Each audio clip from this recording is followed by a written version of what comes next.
Hey meal planning friends, it's Kara, your favorite cheesy dietitian from Cheesy Nutrition, and I'm here today for 3 reasons. First, to show you that meal planning and meal prep can look tons of different ways. It doesn't have to look like what your best friend does. It doesn't even have to look like what I do. And it doesn't have to look like what Pinterest tells you it looks like for it to be successful for your family, okay? So I'm gonna make it approachable and friendly to show you that you can do this too. All right, second is I'm gonna show you what we're actually eating this week. It's not staged food that I'm showing you, it's the real stuff that we are going to eat this week. Might give you some inspiration for next week or maybe another meal planning cycle coming up soon. But either way, it's real food. It's what we're really eating. And so maybe it can help inspire you to try something new. And then third, of course, to inspire you to try planning and prep, okay? Or just to be consistent with your planning and your prep if you're not currently consistent. And if you're having trouble with staying consistent with planning, or maybe you're thinking, oh, just planning isn't really for me, maybe it hasn't worked well in the past and you have like all these barriers, hit me up with a comment that says PRO, P-R-O. Put that below and I will know to reach out to you to see how I can help you be consistent, work through those challenges or whatever's getting in your way from planning and prepping to really help you save the most time and money.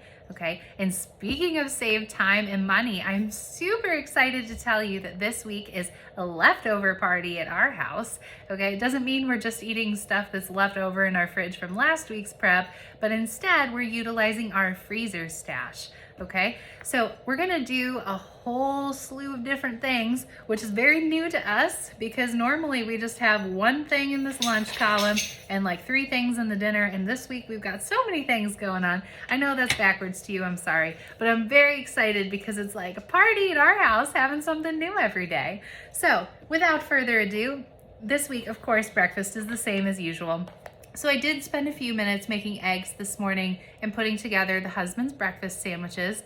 And remember, if you're not a fan of eating reheated toast, which is totally fine, try using something that is already soft. So something you expect to be soft. So when it's reheated, the texture is no different. It could be a biscuit, it could be a tortilla, English muffin. There's lots of options. So don't feel like, oh, Kara eats reheated toast, I'm not gonna eat that. That's fine. Meal prep the way that works the best for you or that makes the most sense, okay? Lunchtime, I covered it up. But lunches, we're having a couple different things. So first, the husband is actually going to be taking some of our chicken pot pie from last week in little individual containers here. He's gonna be grabbing and going in the morning with those 3 days. The other 2, I actually do have to separate this. We've got stuffed shells, okay? So stuffed shells, this was originally packaged as a dinner for the 2 of us, but that's okay. I'm just gonna defrost it and then scoop half into a lunch container for 1 day and half into a lunch container for the 5th day of the week. Because remember, we have 3 days of chicken pot pie and 2 days of stuffed shells, and that's his whole work week. To go with that, I did wash these, I guess there was a couple more minutes of prep. We have some strawberries already prepped and ready and a very talkative baby in the background. And then also, we had some friends come over this morning to try a new baked good recipe with sourdough discard. These are oatmeal chocolate chip muffins made with the sourdough discard. And honestly, they don't taste like sourdough. So if you're somebody who's like, oh, sourdough discard, that sounds like it's gonna taste like a sourdough English muffin all the time. It really doesn't. It's just kind of used as one of the ingredients amongst many. It blends in really nicely. Plus you're getting some really good nutrition in there. All right, so lots of good stuff. Fermented stuff is good for our gut, all right? All right, so there's our lunches. Already, oh no, I didn't tell you about mine. Huh, silly me. So you know how I've been eating these cool pizzas over the last few weeks? I have been saving the leftovers, wrapping them in foil to eliminate that extra air that leads to freezer burn faster. So each day I'm just going to get one of my little pizza groups out. I'm gonna be opening it and it's gonna be a mystery each time. Yay, it's super fun. I'm gonna open it, put it in the microwave just a couple little seconds just to sort of heat that cheese a little bit. I'm gonna toss it into a hot skillet so that crust gets nice and crispy on the bottom. There is no soggy bottoms around here, okay?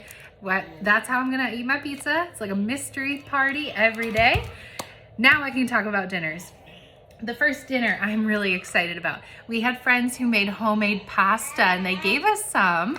So to eat with that, we're going to be using a dinner's worth of our sweet and saucy sausages, which is actually a recipe on cheesynutrition.com. It's a really great throw together recipe. You just toss everything in a pan, you put it in the oven, and then when it's done, you pull it out and that's it. That is all you do. So it's a really great recipe if you want something quick and easy. And honestly, it's got a good amount of vegetables in it, but you don't really notice because you got the noodles, you got the sausage, you got the sauce, and it's got a great flavor. So get your kids to eat more veggies by making this one, okay? All right, that's dinner number one. Dinner number two, we have brats, and I already chopped the onions, so that is one thing I did have to prep this morning. Very labor intensive, guys. Whew. Not really. Okay, so all I did was have to prep those onions because we like putting raw onions on our brats, okay? Judge me if you like, but it's a really great flavor and some crunch, plus some fiber. It's all the goodness right there.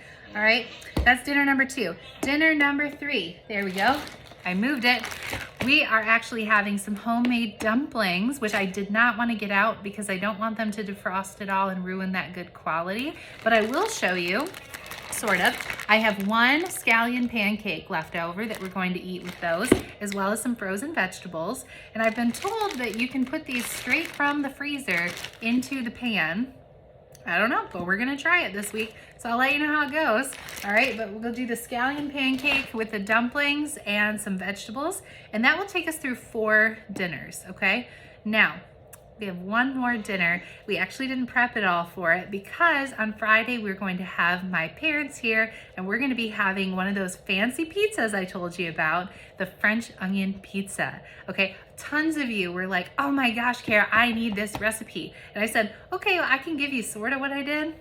But like, I didn't like write down anything really. I just kind of jotted some ideas down. So this time I am testing quantities to see exactly how much of each ingredient we need, the exact baking times, so that way I can get this recipe out to you on cheesynutrition.com as soon as possible. All right, all you guys are super pumped about this. Now, I have 2 tips for you today. Now these tips are actually straight out of week 6 of my Meal Planning Pros program, okay? So they're kind of secrets. Shh. Now, first, when you're defrosting your leftovers, or if you're just defrosting not leftovers to cook something, it always ends up with this like moisture, right? It ends up all over your shelf and you're seeing it drip into your produce drawer and it's like a whole hot mess. Avoid that, okay? It's so easy. Get like a baking sheet like this, okay? Like a big baking sheet, as long as it fits in your fridge.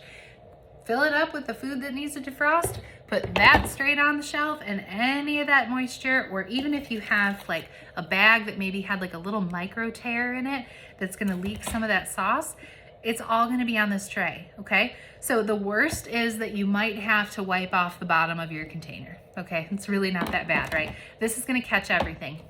If this size pan doesn't fit in your fridge, you could use a 9x13 pan, you could use a big plastic dish, whatever. You could even put it on a dinner plate. I mean, anything to catch that moisture, and especially if the product is raw. For example, this is not raw, but if I had put the sausages in here raw with the anticipation of cooking them, you know, whenever we're gonna have them, if this was raw, I would not want something like a micro tear to be leaking raw meat juice all over my fridge. So this solves that problem. No more fear of that, okay?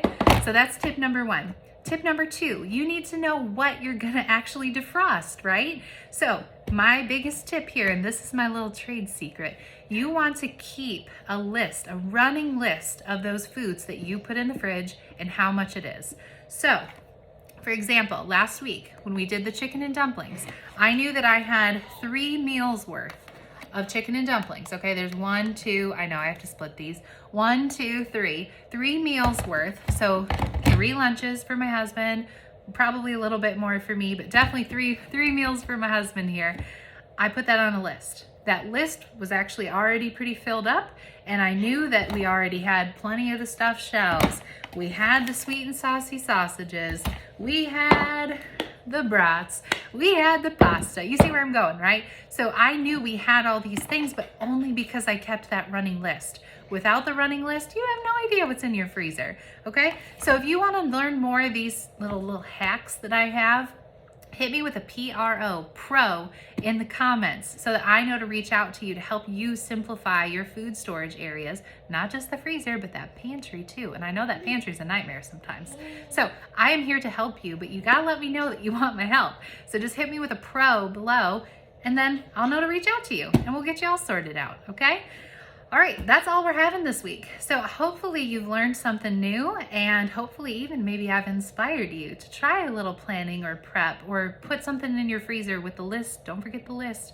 And oh, one more pro tip, don't put the list in some junk drawer that you're never gonna find again, okay? You gotta put it somewhere where you're gonna know where it is so you can continue to see it grow, all right? Because otherwise, if you put it in the junk drawer, you're gonna have 64 different leftover lists and have no idea what's in your freezer, right? You know what's happened. Okay, so cut that out, do the running list exactly where you can see it, and you'll be just fine. All right, you can have this no-cook week just like me. All right, guys, that is all I have for you today. I hope you have a wonderful Sunday, and don't forget, save this video so you can see exactly how to have this no-cook week too. Bye, guys.